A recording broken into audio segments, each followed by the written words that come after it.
आइए मेरे साथ खोलिए मरकुस मरकुस की इंजील, उसका 10 अध्याय, और हम पढ़ेंगे 14 और 15 वचन। कहता है, मैं तुमसे सच कहता हूं कि जो कोई परमेश्वर के राज्य को बालक के समान ग्रहण ना करे, वह उसमें कभी प्रवेश ना कर पाएगा। और उससे पहले वह कहता है, क्योंकि परमेश्वर का राज्य ऐसो ही का है। जब भी कोई व्यक्ति, कोई भी ऐसा विश्वासी जो विश्वास में है और विश्वास में चलते वक्त अपने आप को इस वचन के अनुसार नहीं देखता है, तो वह अपने आप को कभी भी ये नहीं देखेगा मैं बच्चे के समान हूं या नहीं, मुझे बनना है या नहीं। क्योंकि जब भी हम कभी किसी बच्चे को देखते हैं, यीशु मसीह ने ये बात क्यों बोली, वह इसलिए कि बच्चा जो होता है वह सरल होता है, सीधा होता है, उसमें किसी भी बात का घमंड या कपट नहीं होता, या उसमें किसी भी तरीके की चालाकी नहीं होती। बच्चा जो होता है वह अपने से बड़े पर, हो सकता है उसका पिता हो या माँ हो, उस पर पूरी तरीके से वह निर्भर होता है। तो हमें क्या चाहिए कि हम प्रभु पे पूरी तरीके से क्या हो जाए, निर्भर हो जाए। यीशु मसीह कहता है, वह व्यक्ति जो बच्चों के समान नहीं बनेगा, स्वर्ग राज्य में कैसे जाएगा। तो बच्चों की तरह बनना जरूरी है। अगर कोई भी व्यक्ति ये समझे कि मैं बाइबल को पढ़ के बहुत सारा ज्ञान हासिल करके अपने आप को बुद्धिमान बना के, समझदार बना के और चलता चलूं, ये एक अलग एक जीवन है जिसमें अलग एक रास्ता है जिसमें हमें चलना है, ये जरूरी भी है। यीशु मसीह ने, वो कहता है कि उसने मूर्खों को चुना, इसलिए चुना कि वह बुद्धिमान हो जाए। मूर्खों को इसलिए चुना कि वे बुद्धिमानों को क्या करे, लज्जित करे। आप खुद सोच के देखिए कि एक बुद्धिमान व्यक्ति है जिसमें बहुत समझदारी है, और एक तरफ ऐसा व्यक्ति जिसको कुछ भी नहीं पता, वह मूर्ख के समान है। समझो एक ऐसा बच्चा जिसको कुछ भी नहीं पता है, यीशु मसीह ने उसको चुना और उस बुद्धिमान से भी बढ़कर बुद्धिमान उसको बनाया, ताकि वो बुद्धिमान जो अपने आप को बुद्धिमान समझता है उसको लज्जित करे। एक अलग चीज है। और यीशु मसीह कह रहा है कि अगर हम अपने मन को बच्चों के मन के समान नहीं करेंगे, तो हम कहां ना कहां अपनी बुद्धि, अपनी समझ का इस्तेमाल करेंगे, उसके अनुसार चलेंगे और फिर फंसेंगे, गिरेंगे। इसीलिए कलाम क्या कहता है, संपूर्ण मन से यहोवा पर भरोसा रखो। ऐसा ही लिखा है, संपूर्ण मन से क्या करो, यहोवा पर भरोसा रखो।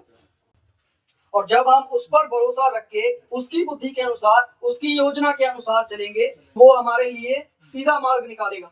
ऐसा मार्ग जिसमें ना तो आपको कहां भी कपट करने की जरूरत है, ना घमंड करने की जरूरत है, ना कोई चालाकी करने की जरूरत है, ना अपनी कुछ बुद्धिमानी लगाने की जरूरत है। तो बहुत सारे जो लोग होते हैं वे अपने आप को बड़ा बना लेते हैं, और यीशु मसीह कहता है जो खुद को बड़ा बनाएगा उसको छोटा किया जाएगा।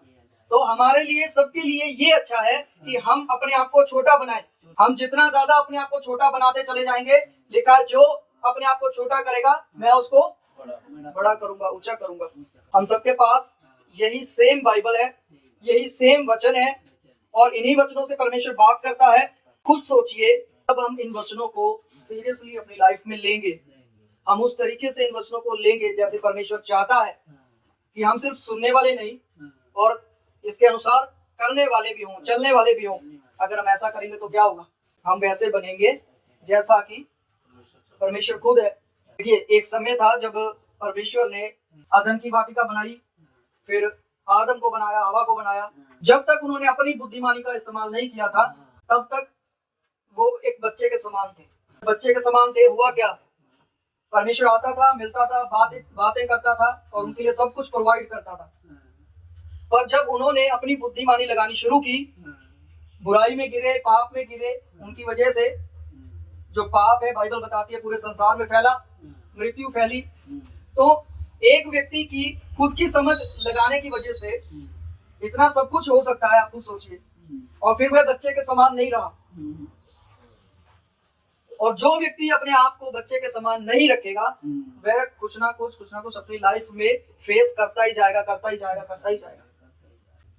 उसके मार्ग कभी ऐसे होंगे, कभी ऐसे होंगे। क्योंकि कई बार जो इंसान होते हैं वे विश्वास के द्वारा नहीं चलते। कहते तो है हम विश्वासी हैं, हम सब कुछ है, पर हम विश्वास के द्वारा चलते नहीं। परिस्थितियों को देख करके, हम इधर उधर देख करके हम क्या कहते हैं कि मैं विश्वासी हूँ, पर पता नहीं मेरी लाइफ में ऐसा क्या हो रहा है, क्यों हो रहा है। मैं विश्वासी हूँ, पर इतने समय से मैं फेस करता आ रहा हूँ और पता नहीं आगे कब तक करता रहूंगा। क्या मैं इसीलिए बनाया गया हूँ? क्या मेरी लाइफ में, पूरा लाइफ में मेरे ऐसा ही स्ट्रगल लिखा है? तब तक ऐसा ही होता रहेगा जब तक आप अपने आप को बच्चे के समान नहीं बनाएंगे। जब तक हम अपने आप को क्या नहीं बनाएंगे, बच्चे के समान नहीं बनाएंगे, तब तक वो ऐसा ही चलता रहेगा। परमेश्वर सच में यह चाहता है कि आप उसकी आज्ञा में रहें। जब एक छोटा बच्चा होता है तो हम उसको बोलेंगे कि तू यहाँ बैठ, वो बैठेगा। हम उसको बोलेंगे चल, या हम उसको चलना सिखाएंगे तो वो चलेगा। जब हम उसे बोलना सिखा रहे हैं तो वो कॉपी करेगा, बोलना सीखेगा। हालेलुया। तो परमेश्वर ने हमें पवित्र आत्मा दिया। बोलिए पवित्र आत्मा। परमेश्वर ने हमें पवित्र आत्मा दिया है। वो हमें क्यों दिया गया है? ताकि हम वैसा ही बन सके। वो हमें डिसिप्लिन में क्यों लाता है? क्योंकि वो हमें अपना बच्चा मानता है, समझता है। हम अपने आप को बच्चा नहीं समझते हैं। आप सोच के देखिए, मैं आपको एक ऊंची जगह पर बिठा देता हूँ, आप ऊपर बैठे हैं और नीचे भी कोई बैठे हैं लोग, और जब आप ऊंचे पर बैठे हैं तो आप नीचे वाले लोगों को जब देखेंगे तो आप अपने माइंड में इमेजिन करें कि वो आपके बच्चे हैं। आप सोचें कि वे आपके बच्चे हैं जो सब नीचे घूम रहे हैं, और आप चाहते हैं कि वे सही से चले, सही से बोले, उनका स्वभाव मेरा जैसा हो, सब कुछ हो। परमेश्वर ऐसा ही चाहता है। परमेश्वर आपको अपना बच्चा जानता है। और जो नीचे वाले लोग हैं वो अपने आप को बच्चा नहीं जानते, समझ रहे?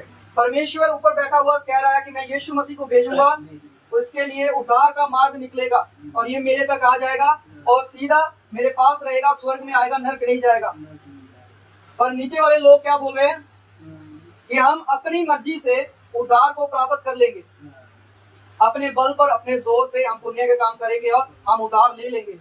और ऊपर बैठा हुआ बोल रहा है कि तू ऐसा कर ही नहीं पाएगा, क्योंकि उद्धार देना मेरा काम है। हालेलुया। और वो सिर्फ परमेश्वर की दया से होता है। तो मैं आपको बताने की कोशिश क्या कर रहा हूँ कि जब तक हम एक बच्चे के समान अपने आप को नहीं बनाएंगे, तब तक हम कुछ ना कुछ फेस करेंगे। अगर परमेश्वर आपको चलना सिखा रहा है तो आप चलिए। परमेश्वर आपको दौड़ना सिखा रहा है तो आप दौड़िए। परमेश्वर आपसे बातें कर रहा है तो आप सुनिए। जब आपका बोलने का समय आएगा तो आप बोलिए, क्योंकि आपका वो पिता है, समझ रहे? परमेश्वर खाने के लिए दे रहा है तो खाइए। उसमें किसी भी तरीके का आपके पास कुड़कुड़ाहट नहीं होना चाहिए, क्योंकि एक बच्चे के अंदर जो एकदम सीधा है उसके अंदर कुड़कुड़ाहट नहीं होता। अब एक एग्जांपल के तौर पे अगर मैं इस बच्चे को लूं और इसको दूध पीना है तो उसके अंदर कुड़कुड़ाहट नहीं हो गया कि मैं दूध नहीं पीऊंगा, भाई मेरे को रोटी खिलाओ, चिकन खिलाओ। ऐसा होगा? नहीं होगा।